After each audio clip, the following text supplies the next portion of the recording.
अस्सलाम वालेकुम। इंशाअल्लाह हम लोग आज सीखेंगे अनवाउल कलिमा, कलिमा की अक़साम। इसको हम अरबिक पार्ट्स ऑफ स्पीच भी कह सकते हैं। लेकिन इसको जानने से पहले आप लोग ये जान लीजिए कि किसी भी ज़ुबान को सीखने के लिए 3 चीज़ें सीखनी ज़रूरी होती हैं। नंबर 1, उस ज़ुबान के हुरूफुल हिजा, दूसरे नंबर पर उसके कलमे, तीसरे नंबर पर कलाम। यानी हम ये कह सकते हैं कि किसी भी ज़ुबान की सबसे छोटी इकाई जो होती है वो हुरूफुल हिजा होती है, लेटर्स होते हैं। किसी भी ज़ुबान की सबसे छोटी इकाई उस ज़ुबान के लेटर्स होते हैं। फिर उससे बड़ा क्या होता है? वर्ड होता है। फिर वर्ड से बड़ा सेंटेंस होता है। सेंटेंस से बड़ा पैरा होता है, नहीं पैराग्राफ, PH है ये, पैराग्राफ होता है। फिर कई पैराग्राफ मिला करके टॉपिक बन जाता है, TOPIC, टॉपिक। और कई टॉपिक मिला देते हैं, कई उन्वान मिला देते हैं तो एक बुक हो जाती है। यानी हम इसको यूं भी कह सकते हैं, किसी भी ज़ुबान की सबसे छोटी इकाई उस ज़ुबान के हुरूफुल हिजा का मतलब हुरूफ तहज्जी आप भी बोल सकते हैं। ये कलमा है, ये कलाम है। पैराग्राफ फ़िक्रा को कहा जाता है। टॉपिक उन्वान आप ले सकते हैं, और बुक किताब। आप देख रहे हैं कि किस तरह से कोई भी ज़ुबान धीरे धीरे आगे बढ़ती है। किसी भी ज़ुबान की सबसे छोटी इकाई, यानी उससे छोटा कुछ नहीं होता है, जो एकदम जो है स्टार्टिंग पॉइंट होती है, वो लेटर्स हैं, हुरूफुल हिजा है। हुरूफुल हिजा, फिर कई हुरूफुल हिजा मिलकर के हुरूफ तहज्जी मिलकर के कलमा बनता है। फिर कई कलमे मिलकर कलाम बनते हैं। फिर एक से ज़्यादा कलाम मिलकर फ़िक्रा बनता है। फिर एक से ज़्यादा फ़िक्रा मिलकर उन्वान बनता है। फिर उन्वान एक से ज़्यादा उन्वान मिलकर के वो किताबचा या किताब बन जाती है। अगर बहुत पतली है तो किताबचा है, और वरना अगर कुछ मोटी हो गई है तो वो किताब बन जाती है। बहरहाल, तो आपने ये देख लिया कि ज़ुबान किस तरह से धीरे धीरे आगे बढ़ती है। चूँकि हमको अरबिक ज़ुबान सीखनी है और हमको नहव सीखना है। इल्मे नहव इन चीज़ों में से अपना टॉपिक किसे बनाता है, अपना मौजू किसे बनाता है? इल्मे नहव अपना मौजू इन चीज़ों में से इन्हीं 2 चीज़ को बनाता है। यानी हम ये भी कह सकते हैं कि इल्मुन नहव का मौजू कलमा और कलाम है। ऐसे आप कापी पे अपने नोट कर लीजिए। इल्मुन नहव ये 2 चीज़ों से बहस करता है, तफसीली बात करता है। कलमा नंबर 2, कलाम। आप अगर अरबिक ज़ुबान की ये 2 चीज़ें अरबिक ज़ुबान की सीख लेते हैं तो आपको पूरी अरबिक ज़ुबान आ जाएगी। और इन 2 चीज़ों को अगर हम तकसीम करें तो ये है इस्म, फेल, और ये है हर्फ। कलाम की अगर हम तकसीम करें बस 2, तो ये है ताम और नाकिस। आप अगर अरबिक ज़ुबान की यही 5 चीज़ें सीख लेते हैं, इनकी ठीक ठाक समझ आपके पास हो जाती है, तो आपको अरबिक ज़ुबान की ठीक ठाक समझ हो जाएगी, आप सीख लेंगे। लेकिन अभी हम आज इस पर बात नहीं करेंगे, ये हमारा मौजू बहस आज नहीं है। ये बाद में, जब इनको पहले हम सीख लेते हैं, हम यहाँ से स्टार्ट करते हैं। पहले यहीं से स्टार्ट करते हैं। कलमा, कलमा के बारे में तो मैंने इससे पहले आपको बता दिया था, लेकिन फिर से उसका इयादा कर देता हूं। कलमा किसे कहते हैं? मीनिंगफुल वर्ड को कलमा कहा जाता है। या आप इस तरह से भी इसको समझ सकते हैं, जिसमें 3 शर्तें हों, लफ्ज हो, बामाना हो, मुफरद हो। जैसे कलमा की मिसाल आप ले सकते हैं, वलद है, या नसरा है या अला है। वलद के माने लड़का, नसरा माने उसने मदद किया, अला के माने पर, यानी किसी चीज़ के ऊपर, जैसे अलल फर से घोड़े पर, अलल सक़फ़ पे छत पर। तो अगर कलमा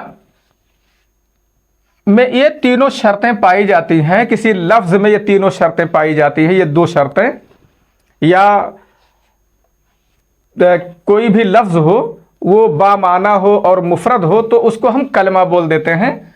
लफ्ज़ से हमारा मतलब है कि लफ्ज़ से कोई इस टाइप का ना हो, सही हो या गलत निशान लगा हो या 1 2 3 है। देखिए ये लफ्ज़ नहीं है। लफ्ज़ कैसे पहचानेंगे, मैंने आपको बताया था कि इसमें हरूफ होते हैं, इसमें ये माना तो देते हैं। देखो ये सब मानादार है, इसका मतलब सही, इसका मतलब गलत, इसका मतलब 1 2 3 होता है, 1 2 3 का की अलामत है। ये मानादार हैं और मुफरद हैं, लेकिन लफ्ज़ नहीं है तो कलमे नहीं है। बामाना का मतलब होता है कि ये दैस, जिसे जैद का उल्टा दैस, इस टाइप का कोई ना हो। देखिए हरूफ है ना इसमें, ये लफ्ज़ हैं, मुफरद भी है, सिंगल भी है, लेकिन कोई माना इसमें नहीं है, तो इसको हम कलमा नहीं बोल सकते हैं। मुफरद का मतलब है जैसे गुलामो जैदिन या गुलाम हो, इस टाइप की कोई चीज़ ना हो। अगर इस टाइप की कोई चीज़ है तो ये गलत है। देखो ये सिंगल नहीं है, गुलामो जैद का मतलब जैद का गुलाम। यहाँ देखो ये लफ्ज़ हैं, हरूफ से मिलके बने हैं, माना भी इनका है, लेकिन ये मुफरद नहीं बल्कि मुरक्कब है। ये भी 2 से मिलके बना है, एक गुलाम तक एक हुआ है और एक गुलामो जैदिन में एक गुलाम है, एक जैद है। तो कलमे का मतलब होता है कि मीनिंगफुल वर्ड, यानी उसमें 3 चीज़ें पाई जाएंगी तो कलमा होगा। अब वलद और नसरा और अला, इन तीनों लफ्ज़ पे अगर आप चेक कर ले शर्तें तो पूरी शर्त है। देखो लफ्ज़ भी है, इसका कोई माना भी है, ये सिंगल भी है, ये भी ऐसे ही है, ये भी ऐसे ही है, तो इसका मतलब हुआ कि ये कलमा हो गए। हम जो आज सीखना चाहते हैं वो ये है कि इसकी कितनी किस्में हैं। तो कलमा की मैं इसको यहाँ लिख देता हूँ, थोड़ा साफ हो जाए। ये मैं कलमा यहाँ लिखता हूँ, कलाम यहाँ लिख देता हूँ। अभी इस पर हम बहस नहीं करेंगे, यहाँ तक नहीं आएंगे। कलमा को मैंने समझा दिया, इसकी मिसालें दे दी, वलद नसरा अला वगैरह, इसके शर्त मैंने समझा दिया। अब ये जान लो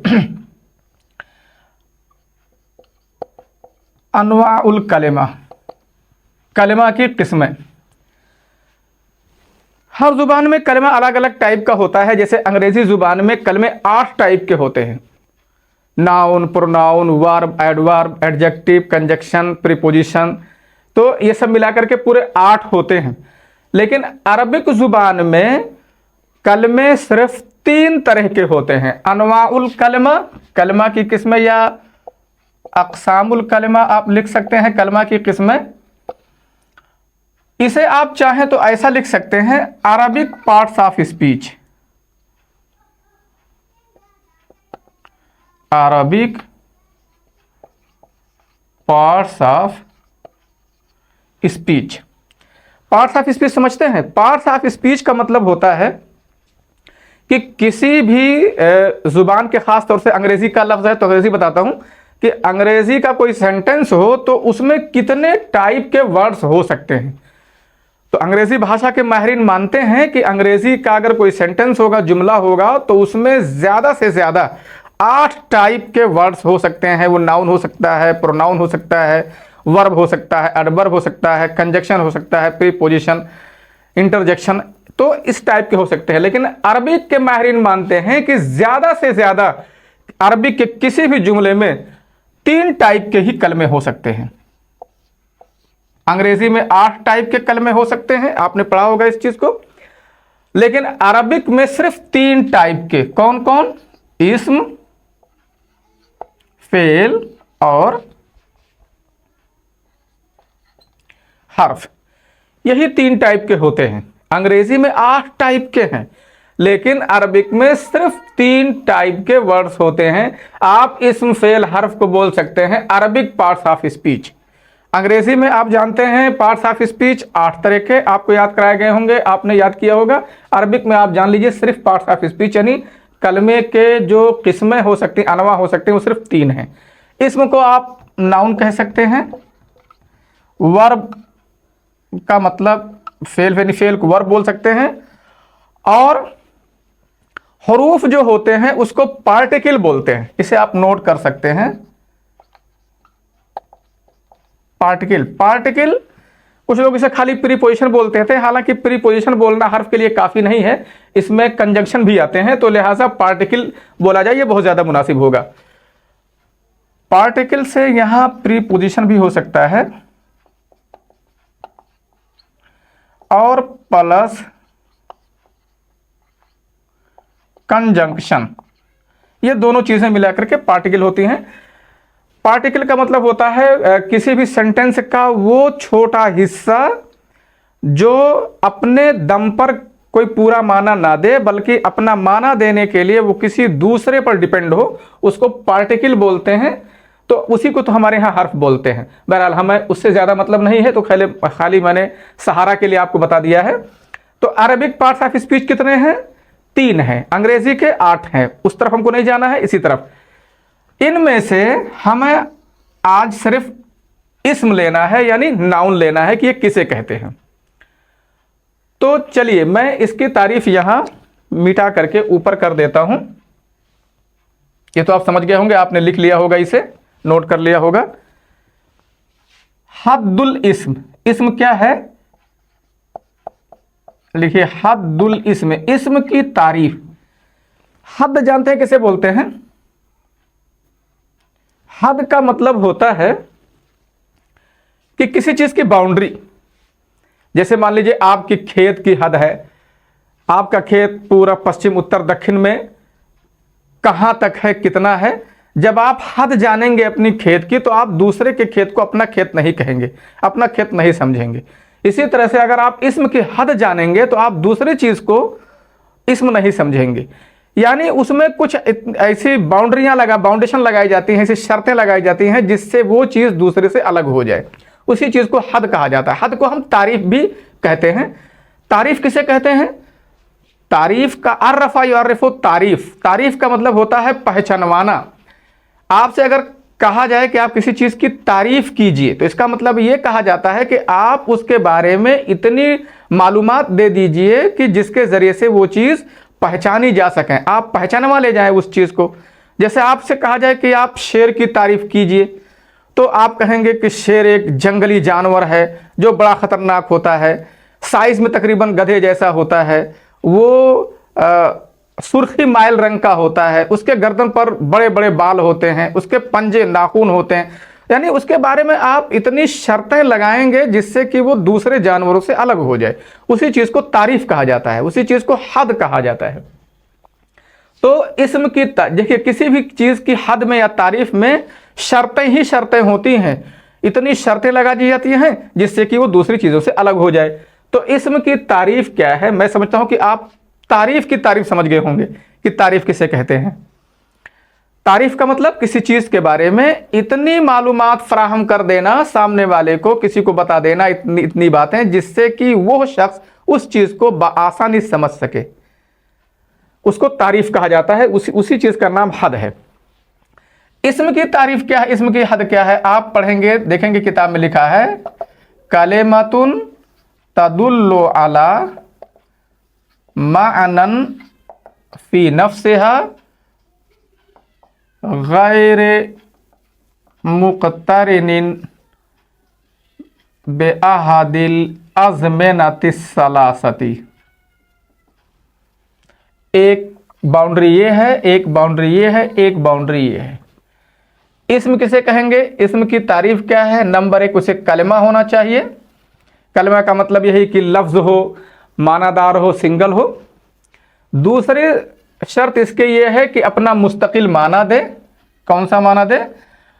तदुल्लु अला मानन फी नफ्सिहा, बसाते खुद अपने माने पर दलालत करे। अपने माने पर दलालत करने के लिए किसी दूसरे पर उसे डिपेंड ना होना पड़े, किसी दूसरे के सहारे की जरूरत ना हो। नंबर 3 यह है कि उसमें कोई जमाना ना हो। जमाना आप जानते हैं, माजी, हाल, मुस्तकबिल, ये तीनों जमाने में से कोई जमाना उसमें ना हो।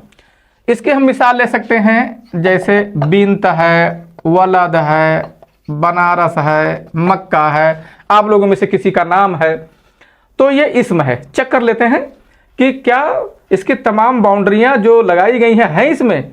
बिन्त का माने लड़की, कलमा है ना। कैसे देखें, चेक करते हैं। ये लफ्ज़ भी है, एक माना है और एक सिंगल है, तो है कलमा। ये किसी माने पर दलालत कर रहा है। हाँ, एक लड़की है, एक बच्ची है, एक ज़ात है, उस पर दलालत कर रहा है ये लफ्ज़, तो बामाना भी है। और मुफरद है ना, ये दो से मिलकर नहीं ना बना है, तो ये मुफरद भी है। तो इसका मतलब हुआ कि ये कलमा है। तदुल्लु अला मानन फी नफ्सिहा, अपने माने पर दलालत कर रहा है। हाँ, अपने माने पर दलालत कर रहा है। इसको माना बताने के लिए किसी और लफ्ज़ की, किसी और चीज़ की ज़रूरत नहीं है। कोई ज़माना इसमें मिला हुआ, बिन्त माने लड़की, क्या ज़माने माजी में लड़की, ज़माने हाल में लड़की, ज़माने मुस्तकबिल में, ऐसे कोई बात इसमें समझ में नहीं आती है। तो इसका मतलब यह है कलमा की शर्त पर उतर रहा है। ये अपना मुस्तकिल माना भी दे रहा है, इसको अपना माना बताने के लिए किसी की ज़रूरत नहीं है। और तीसरी यह है कि इसमें कोई ज़माना नहीं पाया जा रहा है। तो ये तीनों शर्तें इसमें मौजूद हैं, लिहाजा ये इस्म है। वलद भी आप चेक करेंगे ऐसे ही मिलेगा, बनारस मक्का इसी तरह आपको मिलेगा। लेकिन एक लफ्ज़ हम देखते हैं, नसरा। नसरा के माने उसने मदद किया। देखें ये इस्म है कि नहीं, ये कलमा है कि नहीं। तो कलमा है, कैसे? लफ्ज़ है, माना दे रहा है, लफ्ज़ है, हर्फ से मिलकर बना है, माना दे रहा है, इसका मतलब उसने मदद किया। मुफरद है, देखिए मुफरद दिखाई दे रहा है, मुफरद है, तो इसका मतलब कलमा है, अपना माना दे रहा है। कलमा है, ये माना दे रहा है कि नहीं, उसने मदद किया, पूरा माना भी दे रहा है। इसको माना देने के लिए किसी की ज़रूरत भी नहीं है। कोई ज़माना इसमें है कि नहीं, उसने मदद किया, लग रहा है कि मदद कर चुका है, मदद किया उसने, कोई ज़माना भी इसे समझ में आ रहा है। इसका मतलब यह है कि इस लफ्ज़ में इस्म की ये शर्त और ये शर्त खाली है, तीसरी शर्त इसमें नहीं है। तीसरी शर्त यह है कि उसमें कोई ज़माना ना हो, इसमें कोई ज़माना है। इसका मतलब यह है कि इस्म के लिस्ट में ये नहीं आएगा। ऐसे हम लेते हैं आला। आला के माने होते हैं पर। ये कलमा है कि नहीं, तो कलमा है, क्योंकि लफ्ज़ है, एक माना है और ये सिंगल लफ्ज़ है, मुफरद है, तो कलमा हो गया। तदुल्लु अला मानन फी नफ्सिहा, अपने माने पर दलालत करने के लिए किसी का मुहताज है कि नहीं। अला के माने पर, क्या पर, कुछ इसे समझ में नहीं आ रहा है। लेकिन अगर हमने कह दिया अलल फारसी, घोड़े पर, तो इसका मतलब कह रहे हैं कि हाँ कोई चीज़ घोड़े के ऊपर है। यानी इसको अपना माना ही देने के लिए किसी दूसरे पे डिपेंड होना पड़ता है, किसी दूसरे के सहारे की ज़रूरत होती है। इसका मतलब ये है कि अब जब पूरा माना ही नहीं है तो उससे कोई ज़माना समझना ये तो बेकार की बात है, उससे कोई ज़माना समझ में नहीं आएगा। तो आप देख रहे हैं कि बिन्त, वलद, बनारस, मक्का, इस टाइप ये अल्फाज या इस टाइप के अल्फाज में जो इसम की पूरी शर्तें हैं, तीनों शर्तें, तीनों हदें जो लगाई गई हैं, वो पूरी की पूरी शर्तें मौजूद हैं। लेकिन इसमें हम देख रहे हैं सिर्फ दो है, तीसरी नहीं है। इसमें हम देख रहे हैं खाली लफ्ज़ है, यानी खाली कलमा है ये, और अपना पूरा माना भी नहीं दे पा रहा है और ना ही कोई ज़माना उसमें है। तो इसमें हम कैसे समझेंगे, जिसमें ये तीनों चीज़ें ठीक ठाक ढंग से पाई जाएं और पूरे तौर से पाई जाए। अगर कुछ गड़बड़ हुआ तो हम उसको इस्म नहीं समझेंगे। तो तारीफ़ की बात हो गई। अब इंशाअल्लाह अगले दर्स में हम इस्म की अलामतें सीखेंगे कि हम ज़ाहिरी तौर से, हम ऊपर से देख करके कैसे इस चीज़ को पहचान सकें कि ये इस्म है। अस्सलाम वालेकुम वरहमतुल्लाहि वबरकातुहू।